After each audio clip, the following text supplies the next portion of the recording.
Hello everyone, welcome to another edition of The Tragics, a massive show to get through tonight. We've got Lucy Leckage to talk all things women's footy. We're going to be joined by Matt Handley, the superstar forward from Old Xavs. And as we are every week, we're joined by my co-host Nick Armistead. Good evening to you, how are you? Evening, Andrew. I'm very well, mate. I was out at Beaumaris and Blacks, so I got a first taste of Premier B for the year, and the Blacks are looking pretty good. Well, I'll tell you what you might have also got a taste of, which is a brilliant segue, is the Follicle alerting us to this. Obviously, Dim Sim Gate is something that we're watching here very closely at the Tragics, and I did enjoy Jordan Foster alerting us to the fact that at Shark Park, or was the Aquarium, as it's also been known as, I've heard that Beaumaris's Canteen are offering South Melbourne dim sims for just $2. Now that is what we are talking about. Incredible stuff. Incredible stuff. I implore all of you, if you're out at your local footy club, send us a tweet at VAFA HQ or to Nick or myself and hashtag the Tragics, Dim Sim Gate, get involved. We want to see more people responding to this and showing and demonstrating that dim sims should be at a reasonable price. And I know we are on the dim sims, but I didn't mind seeing the $1 potato cakes. Well, delicious option as well. If you're not feeling quite like a bit of steamed pastry with a bit of juicy meat in the middle, you can always go the vegetarian option of a delicious potato cake. What took your fancy from the weekend? Now, I was at actually the same game, and a few weeks back, you had a bit of a crack at Uni Blacks when Lockie Dornorth was on because of one of the most disgusting boomerang fails. That wasn't that bad. It was pretty bad. I didn't know what it was meant to be showing. It was pretty bad. So at the end of the Beaumaris Blacks game, I'm just there standing by myself. A gentleman walks up to me and introduces himself, Jordan Tunbridge.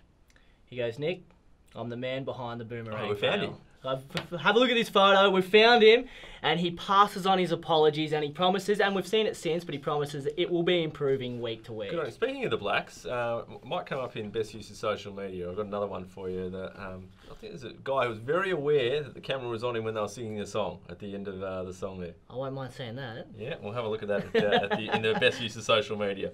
Right, our Big V squad was announced. Some big names in there, of course. 34 of the 40 players are in William Buck Premier section. The names we know, but there are some big names there that are coming into the squad that didn't play last year. Yeah, absolutely there are. I think the beauty of it is that 20 of the 22 from last year have put their hand up and said that they're available to play. Will Johnson, who was injured last year, will come in and he'll be Australian. Jake Williams was overseas.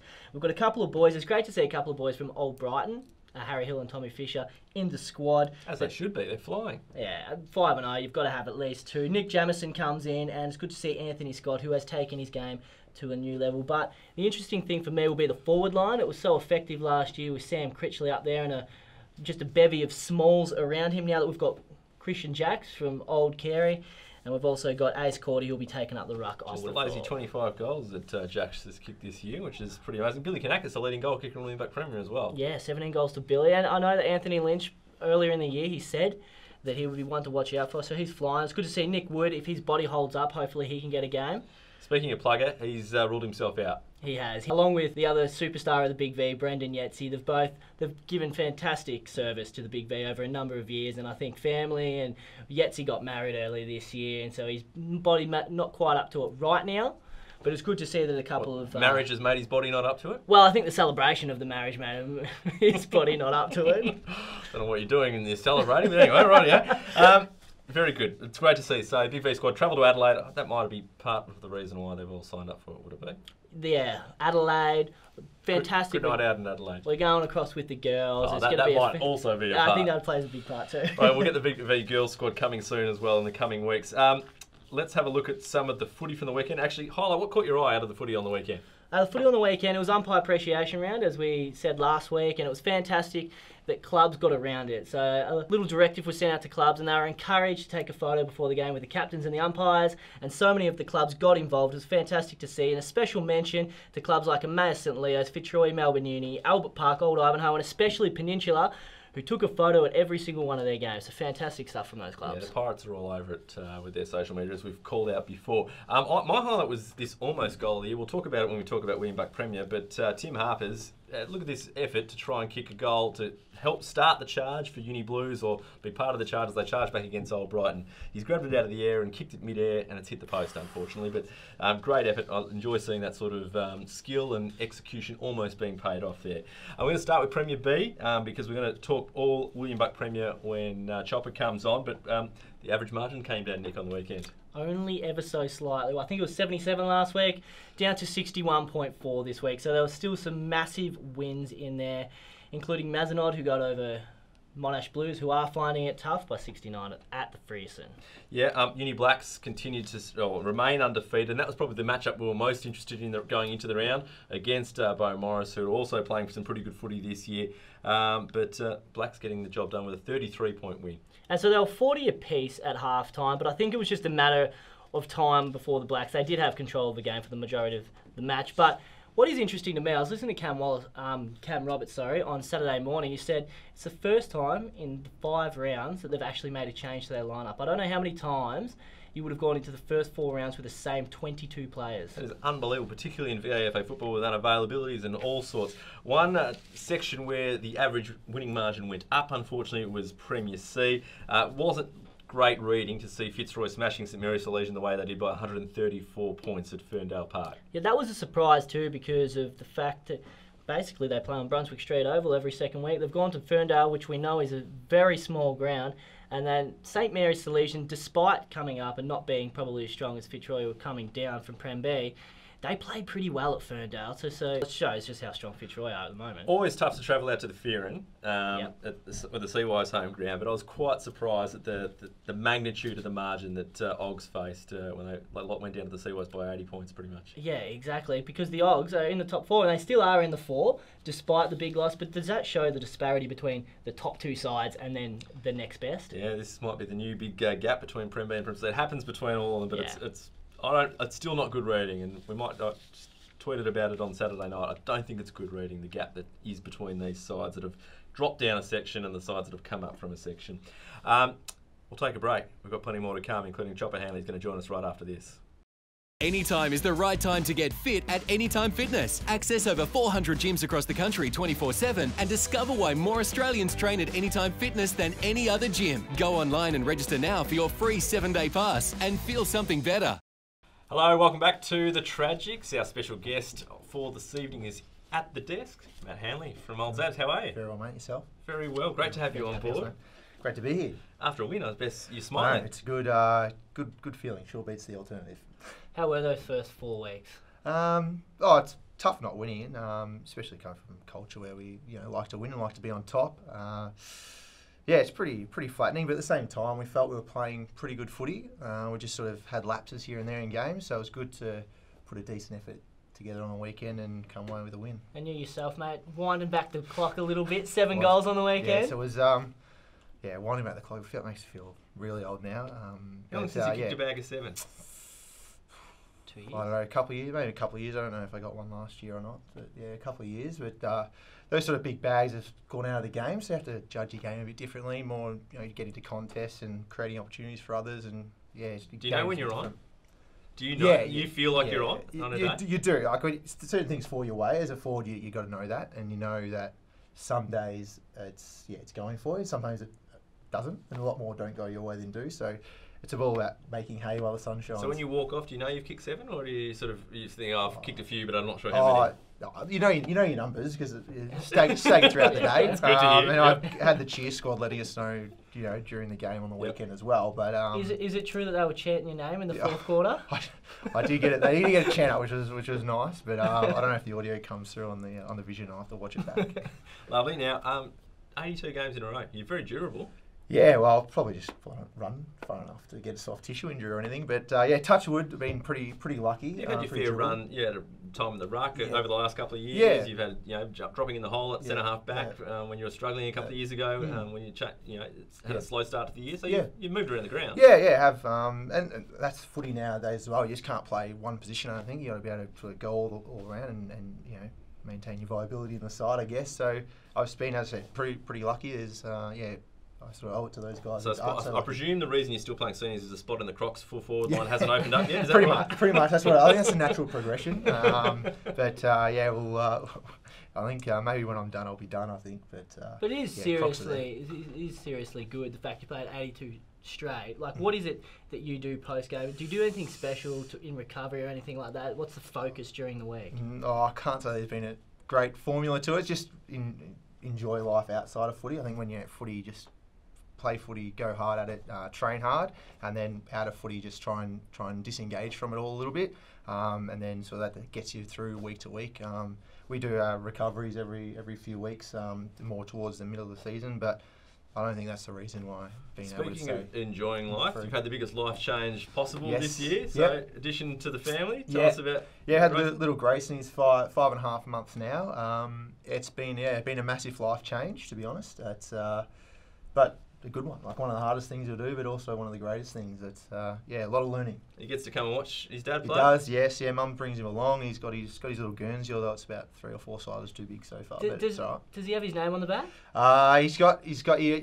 When he was sort of how we announced it to the family that we were pregnant last year. So we called. Well, we didn't know if it was a boy or a girl that stage, so we called Little Lamb Chop, and got the 29 on the back. So yeah, he's got that until he grows out of it.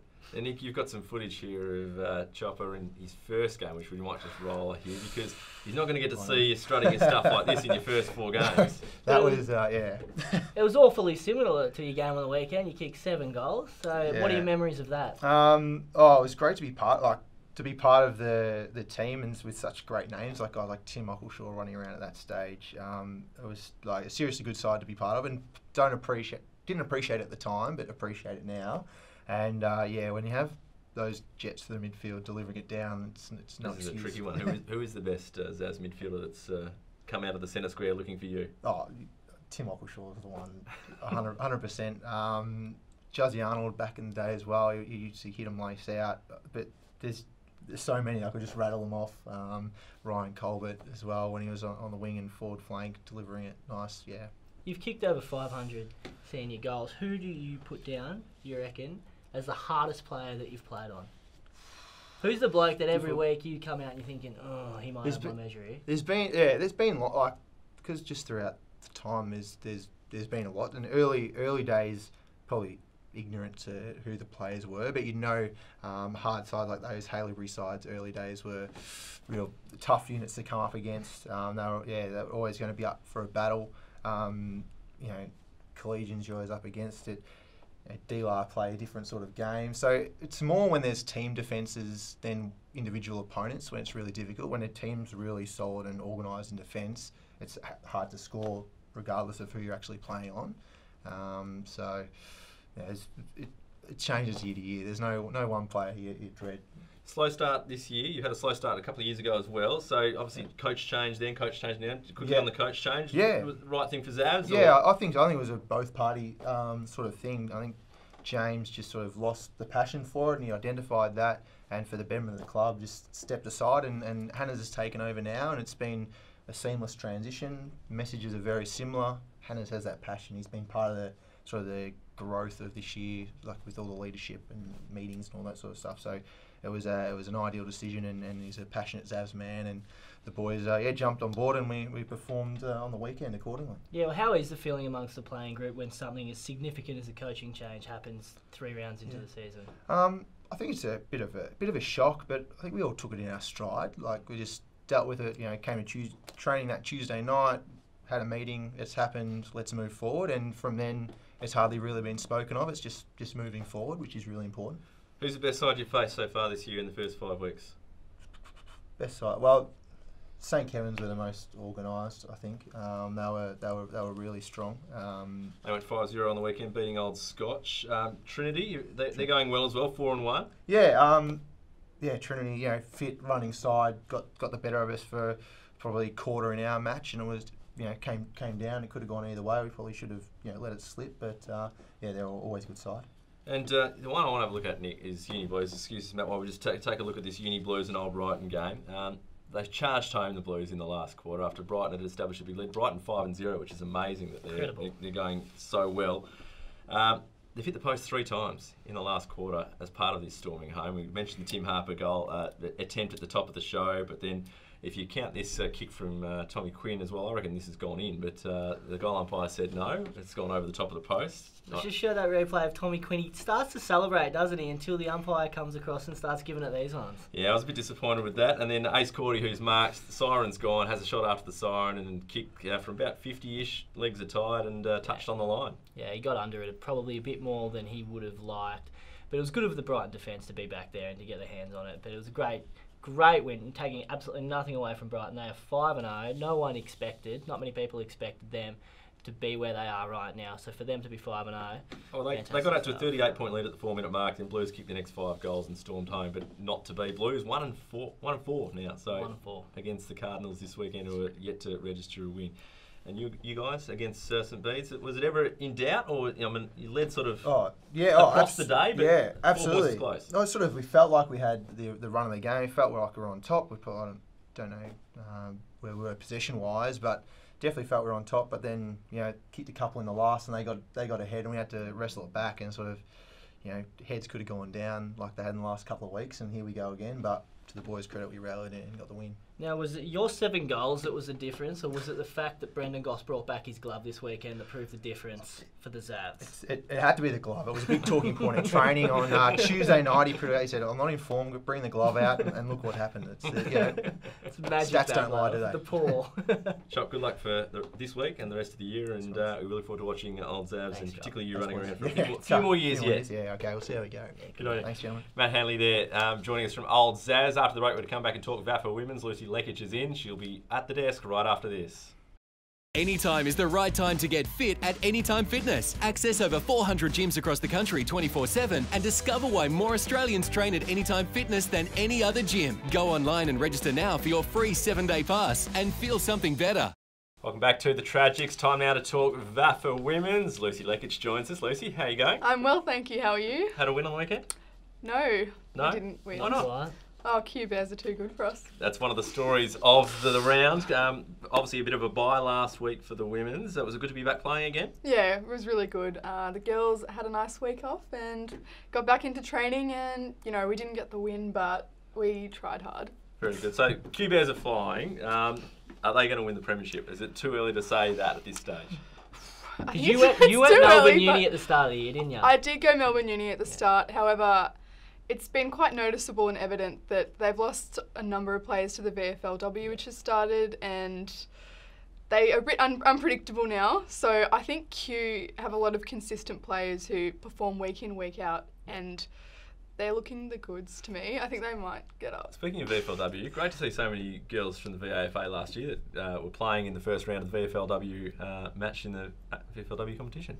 Yeah, well, we had 40 registered women playing in the first round, and 8 or 9 of those actually played in the Big V side from last year, so fantastic by that. And I think a few of them got in the best too, like Kate Dempsey at Richmond. Yeah, Lisa Davey at Richmond, Irene Maliara, she played for Essendon. She was the Big V best on ground last year, and we also had Grace Buchan for Collingwood. She ran out for her first game as well. And I also caught up with Grace earlier in the week, and here's what she had to say. I'd have to say the main highlight was probably game number 1. So having the inaugural Caulfield Grammarians team and playing my first ever full footy match was amazing with a 38-point win. A few of the VFLW clubs had their eye on you throughout the year last year. What was it that made you decide to pick Collingwood? So it was a really tough decision for me. I had a few options to kind of choose from, and it came down to location and obviously the people who I knew as well. I also really loved the girls. I loved the support, and also a massive selling point for me was that Collingwood were willing to invest quite a lot in me as a player. So I was invited to the AFLW trainings over November, December, January, and yeah, from a development perspective, it was really good. Great to see her going so well, and looking forward to seeing what she does this season.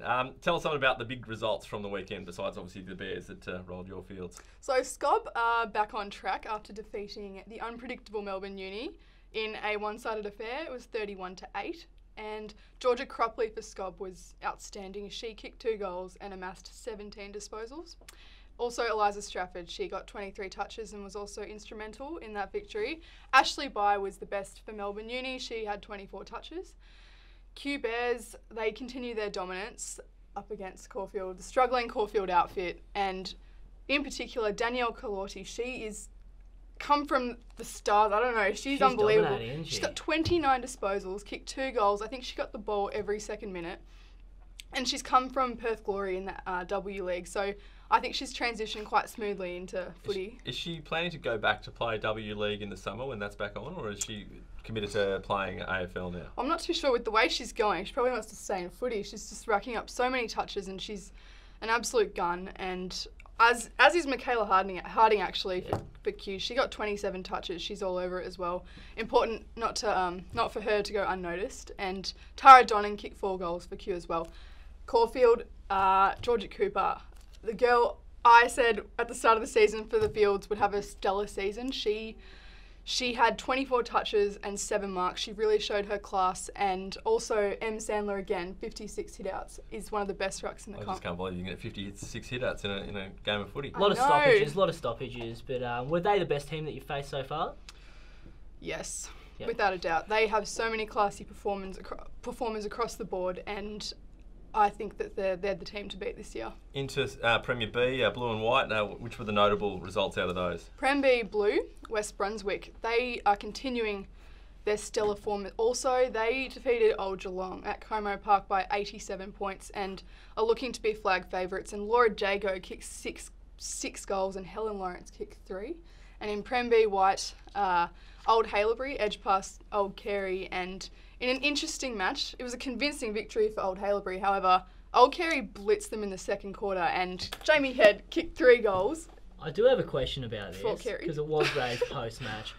Is that a clash? Because the Haileybury don't wear the same jumper as the men's. They've got the little heart with the wings on it, and there were a few complaints that it was possibly a clash. Do you believe it's a bit of a clash? I don't particularly see it. If you're wearing white shorts, it's fine. I don't think so. They're different colours. They don't necessarily wear white shorts. Oh, don't they? Maybe then that's an issue then. Yeah. Maybe they need to look at that. Also, important to note quickly, Puli Gadia Wassem for Old Haileybury. She kicked 4 goals, 6. So she deserves mention. Of the regrading, which happened, of course, going into this round, Williamstown CYMS go up and they have a tie, which is probably good signs for them. Yeah, it's fantastic. You know, they just, after grading, being promoted or relegated, it's really good to have a win in any position that you're going. So they'll be full of confidence after that. And I think a few weeks before the season, maybe a couple of months before the season, they were actually struggling a little bit for numbers. So it's good to see them being so successful, first in Div 3 and now in Div 2. Excellent. Rightio. Well, Lucy, thanks very much. No worries. Thank you for having me. You're going to be playing this week? And we're going to win this week? We've got Scob, so... That's what we're Let's see. Mark it down. Yeah, we're marking it down. I'm tipping us. Backing you in on the Tragic. Lucy Leakage joining us there. We're back with all the 4 questions, the best use of social, and our best and worst case scenario right after this. Anytime is the right time to get fit at Anytime Fitness. Access over 400 gyms across the country 24/7 and discover why more Australians train at Anytime Fitness than any other gym. Go online and register now for your free 7-day pass and feel something better. Welcome back to the Tragics. This is our favourite segment, Nick. I think it's fair to say it's taken off in the VAFA world. Best use of social media time. What are you going to open up with this week? I'm going to open up with Who's Who and Who's New at Q. Now, I've been practicing that a bit. It's a video series hosted by Will Baum and Justine Kane, where they introduce a former Tragic, a superstar of the Tragics. We might get him back on this year, but they introduced the new faces at Q Football Club. I was tuning in to episode 3 with Lauren Grant last week and wanted to give you a taste of the elite insight we received as viewers. Holy dooly! Welcome back to another episode of Who's Who and Are You New at Q. So now that you've played one game, do you have any career highlights? I mean, there's a lot to pick from, but I did catch the ball once. Yeah. So you marked it and marked it, kicked it, and it went the right way. How often do you use Tinder? Look, it's more of a couple of days a week. Have a little swipe, I guess. Yeah. And what are your thoughts on swiping on Q Bears? Of course, like you gotta get to know the boys. So out of the girls, who do you reckon is the most likely to lose our club sponsor on the night? Dino or Hannah Sweeney. So there's some of the fantastic work done by Justine there and by Will on the every other week. Yeah, great stuff. I'm going to go to West Brunswick, who are just doing a brilliant job in social. Really like this Instagram effort there just to promote their West Brunswick Amateur Legends Dinner. So get behind them if you don't have a follow of West Brunswick Amateurs. They're a great account to follow on Instagram. But my favourite bit of social media activity, and we're loving the clubs doing this, taking us inside the circle. You can see here the Blacks are singing their song. But I reckon Jordan's probably going to come under the microscope if you hear again. He's focused on their new recruit, Gerald Carlson, here at the end. And look, he doesn't know the words.